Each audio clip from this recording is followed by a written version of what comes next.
Plants vs. Zombies 2 is a nostalgic mobile game that made our childhoods. There are good things and there are bad things about Plants vs. Zombies 2. And speaking of good and bad things, in this video I am going to be ranking Plants vs. Zombies 2 worlds from worst to best.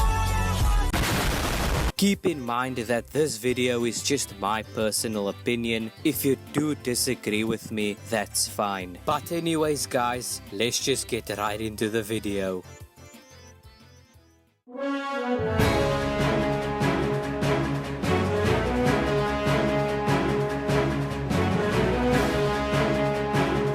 Jurassic Marsh. There are many reasons why this world is dead last on this list. First of all, Jurassic Marsh is easily the worst world I've played in Plants vs. Zombies 2. The soundtrack is awful and easily one of the worst in the game. Not to mention, the soundtrack is so boring and tedious to listen to. The plants are just the original plants, but on steroids.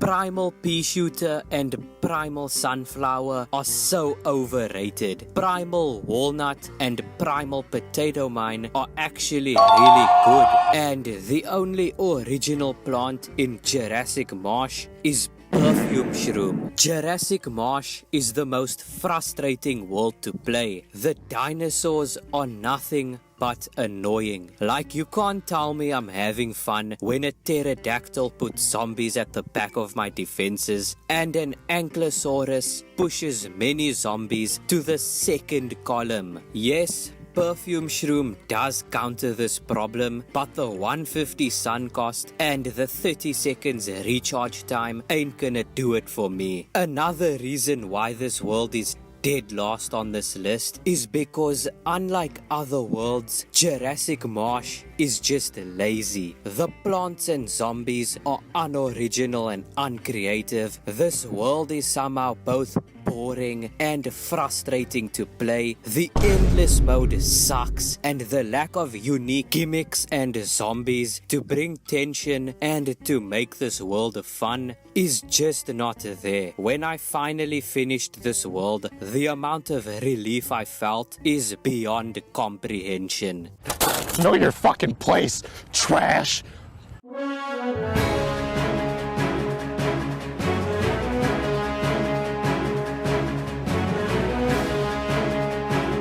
Big Wave Beach. Big Wave Beach is hands down the most difficult and frustrating world to play. The only reason why it's higher than Jurassic Marsh is because it's somewhat fun to play and the soundtrack is kind of decent. But that's it. This world is so difficult to play to the point where it's rage-inducing. Like, I was stuck on some of these levels for even a few days. It can really be annoying to have a lack of space to plant, and low tide adding fuel to the fire just makes things worse. Also, the boss fight was pretty lackluster, but unlike Jurassic Marsh, Big Wave Beach is actually original. Well, kind of. The plants are original and unique, but they are not that good. Mainly because they are plants from other worlds that outclass them to the point where they look bad. Lilypad and Tanglekelp are from PvZ 1, but they do fit in this world. Bowling Bulb is underrated. Hey, that's pretty good. Banana Launcher is not bad, but its high sun cost says otherwise. And Crocodile sucks.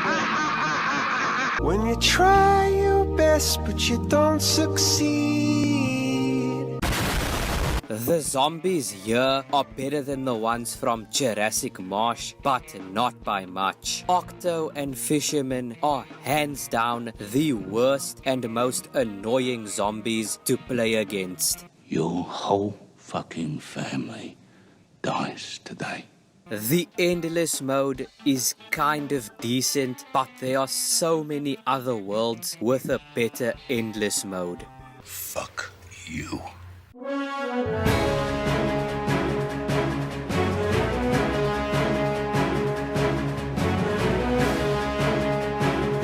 Dark Ages. Dark Ages is a map that was really disappointing. The music is terrible, but it does kind of make up for it in other aspects. The plants are literally the same plants from Plants vs. Zombies 1, and Sunbeam is awful. As for the zombies are creative and unique. Yes, I know Chester and Wizard is annoying.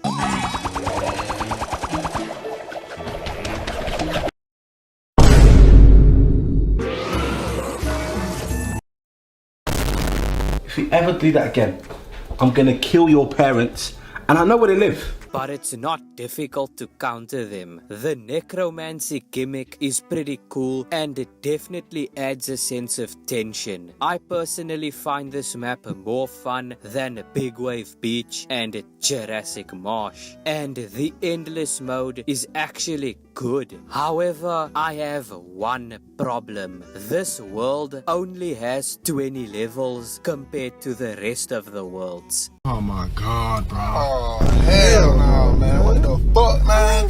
Get your ass on, boy. Overall, Dark Ages is a pretty bad world. The boss fight sucked, Chester and Wizard are annoying, the soundtrack is pretty bad, and this world just felt so quick. You're a fucking disappointment.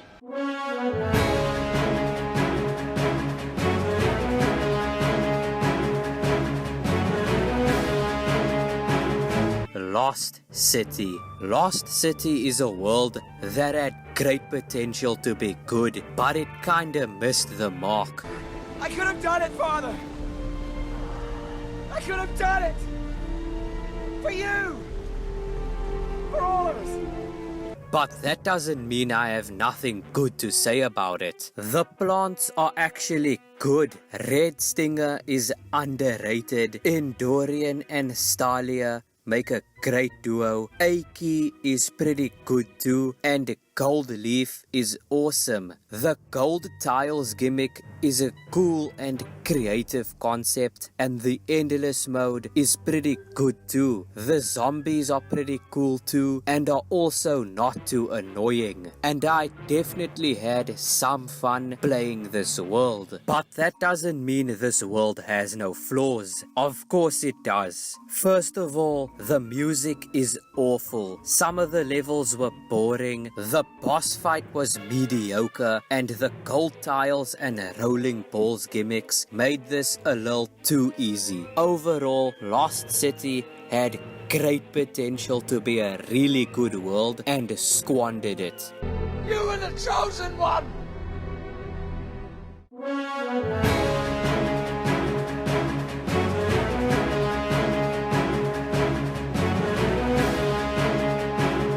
Ancient Egypt.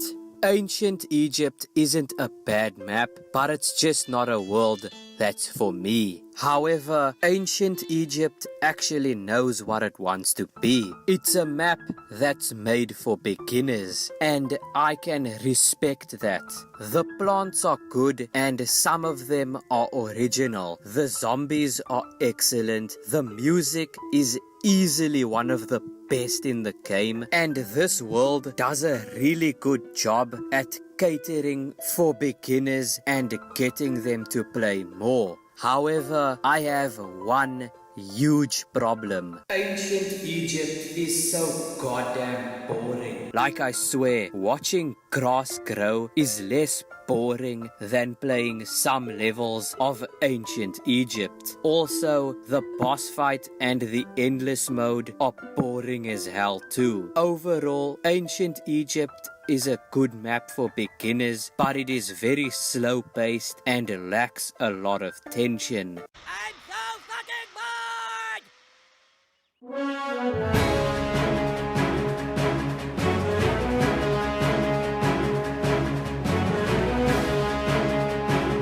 Modern day. The only reason why modern day is even this high is because it is basically all of the other worlds combined into one. This world felt as climactic as Avengers Endgame. All of the plants and all of the zombies from all the other worlds fighting it off in an epic battle is definitely some Avengers Endgame type shit right there. Modern day is really fun, but also really challenging. The music is awesome, the endless mode is great, and the plants are unique and great to use outside of their respective world. However, I still have many problems with modern day. The boss fight was disappointing and a huge letdown. Some of the levels can really get frustrating at times, not to mention there were many gimmicks from other worlds that were severely underutilized in modern day. How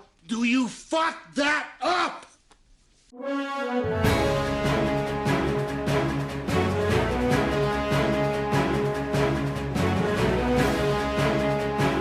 Wild West. Wild West is a world that I truly love, but it definitely isn't my top choice. I personally love the theme of this world. I mean, the music is excellent, the plants are creative and great to use even outside of Wild West, and the boss fight and the endless mode did not disappoint either. I think it's safe to say that I had a lot of fun playing this map, and also the zombies are excellent too and perfectly suits the theme of this world. However, I have one problem with Wild West, and that is the retarded minecart gimmick. It's annoying to have a lack of space to plant because of the minecart gimmick, but overall, Wild West is a good map, but it can definitely be better. That's good.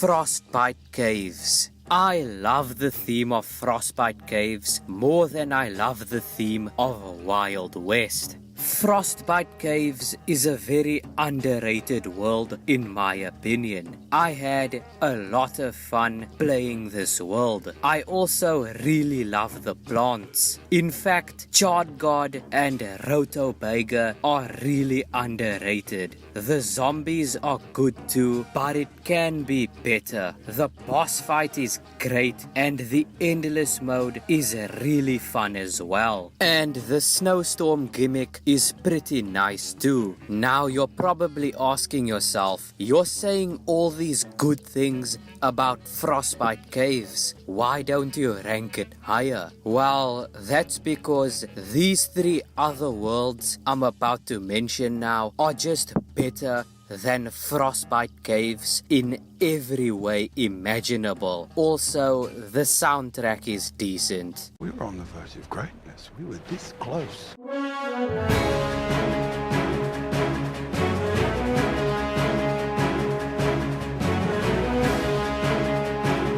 Neon Mixtape Tour. Neon Mixtape Tour is one of the greatest worlds I've played in Plants vs. Zombies 2. Everything about it is just so good. The music is excellent, the zombies are creative and add a sense of tension. The levels are fun, the boss fight is amazing, the endless mode is fun, but it can get a bit frustrating, and the plants are cool, unique, and good to use even outside of Neon Mixtape Tour. Celery Stalker, Spore Shroom, and Thyme Warp are really good plants. Also, the gimmicks of Neon Mixtape Tour is great and knows how to work well with the zombies. The only reason why Neon Mixtape Tour is only number 3 is because these other two worlds I'm about to mention are just much better than Neon Mixtape Tour. Everything is awesome.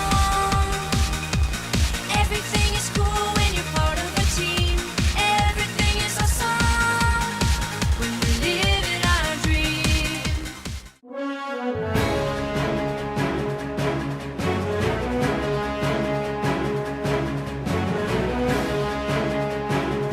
Pirate Seas.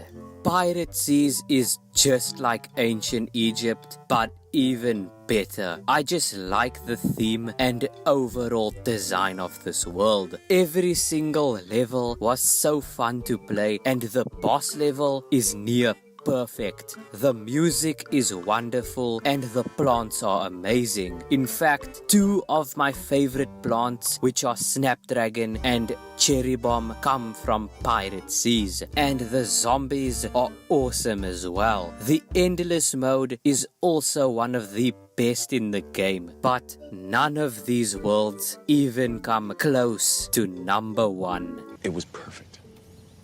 Perfect. Everything, down to the last minute details.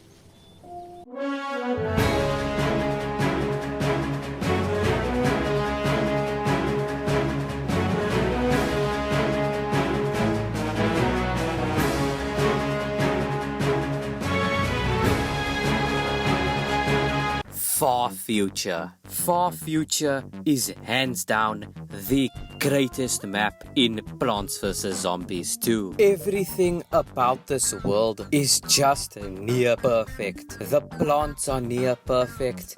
The zombies are near perfect. The boss fight is near perfect. The Endless mode is near perfect. Literally everything. In fact, it's obviously my favorite map of Plants vs. Zombies 2. In my personal opinion, Far Future is the GOAT of Plants vs. Zombies 2. That's why he's the GOAT! The GOAT! But anyways guys, that is all I have for you today in this video. If you did enjoy this video, make sure to like, subscribe with post notifications on, and comment your own video ideas and even comment something positive. But hey, see you guys in the next one.